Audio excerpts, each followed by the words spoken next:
যবে থেকে ইডলির রেসিপিগুলো দিয়েছি শর্ট ভিডিওতে, তোমরা তবে থেকে কমেন্ট বক্স ভরিয়ে দিয়েছো একটা কমেন্টসেই, দিদি রেসিপিটা কী দিয়েছো সেটা তো বলো, কী করে এত স্পঞ্জি ইডলি হলো। আজকে তোমাদের সেটাই বলবো, রেসিপিটা কী দিয়েছি। তবে হ্যাঁ, জানো তো, এই ইডলি সাম্বার আর এই চাটনির রেসিপি আমি এর আগে অনেকবার দিয়েছি, আমার অনেকগুলো ভিডিওতে আছে। হ্যাঁ, হয়তো তোমরা দেখে উঠতে পারোনি, বা অনেক পুরনো আগে দিয়েছিলাম, মানে ওই মাসেই দিয়েছিলাম, কোনোভাবে মিস করেছে, ঠিক আছে। আজকের এই ভিডিওতে এই কথাটা অবশ্যই বলে দেবো কোনটা কী রেসিপিতে দিয়েছি। তবে প্রথমে আগে তোমাদেরকে বলি আজকে ইডলি বানানোর উদ্দেশ্যটা কী। আজকে ইডলি বানানোর উদ্দেশ্য ভাইয়ের জন্য। ভাই এক সপ্তাহ আগেই ফোন করে বলে দিয়েছে, দিদিকে বলবে তো আমি ইডলি খাবো, আমি একদম রবিবার দিন সকালে যাচ্ছি।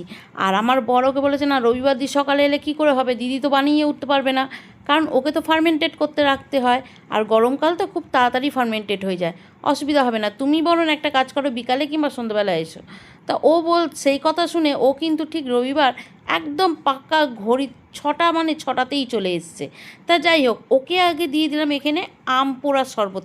না না, আমটা পুড়িয়ে করিনি, আমটা সেদ্ধ করে করেছি, মানে প্রেশার কুকারে কাঁচা আমটা জল দিয়ে সেদ্ধ বসিয়ে দিয়েছিলাম, তারপর তাতে পুদিনা, চিনি, বিট নুন দিয়ে পেস্ট করে রেখে দিয়েছিলাম। আর এই আজ কেউ এলেই 1 চামচে নাও গোলো আর দিয়ে দাও। এই শরবতটা না খুব খেতে ভালো লাগে, করে রেখে দিতে পারো। এই শরবতের রেসিপিটা আমি আমার বরের পেজে দিয়েছি, সেখান থেকে দেখতে পারো। আর এখানে অরি কিন্তু ওকে বলছে যে একা একা খাচ্ছ কেন, আমাদেরকেও দাও। না, আমার বর এখন খাবে না, ও আগে খেয়ে নিয়েছে, সেই জন্যই ওকে দিয়েছি।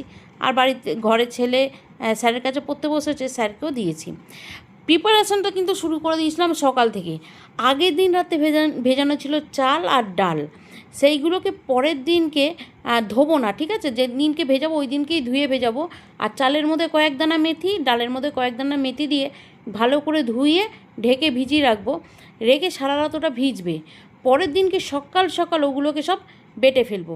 আচ্ছা, চাল আর ডালটা বাটবে যখন, তখন কিন্তু ওই চাল আর ডাল যে ভেজানোর জল ওইটা দিয়েই বাটবে, ওই জলটা আর ফেলবে না, আর চাল আর ডালটাকে আর ধোবে না। ভাববে হয়তো যে এতক্ষণ ধরে ভিজে রয়েছে ওই জন্য ফেনা ফেনা উঠেছে, ওই জলটাকে ফেলে দিয়ে ধুই, খবরদার না, তবে কিন্তু আর ভালো করে স্পঞ্জি হওয়ার জন্য সেই ফার্মেন্টেডটা হবে না। সকালবেলা যখন আমি রান্না করছি, রবিবারের বাজার বুঝতেই পারছো, আর এখানে বরকে বলে দিয়েছি তুমি ব্যাটারগুলোকে পেস্ট করে রেখে দাও। এখানে চাল আর ডালটা একসাথে মেশানো রয়েছে, এটা ইডলির জন্য, তোমরা এটাকে দিয়ে ধোসাও করতে পারো, ক্রিস্পি হবে। আর একদিকে ডাল বাটা হয়েছে সেটা মৃদু করার জন্য, আর এখানে আমি সাম্বারের জন্য সবজি আর ডালটাকে সেদ্ধ করে নিচ্ছি, আর এখানে চাটনির প্রিপারেশান নিয়েছি। হ্যাঁ, চাটনিটা আবার অন্য কোনো সময় পরে বলবো।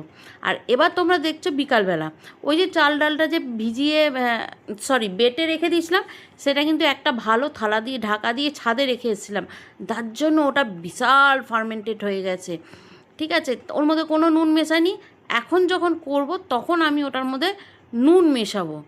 আর মৃদুবাড়ার ব্যাটারটা, মৃদুবাড়ার যে ডাল পেস্টটা, ওটার মধ্যে চাল নেই, শুধু ডাল আছে, সেটা কিন্তু ফ্রিজে রেখে দিয়েছিলাম।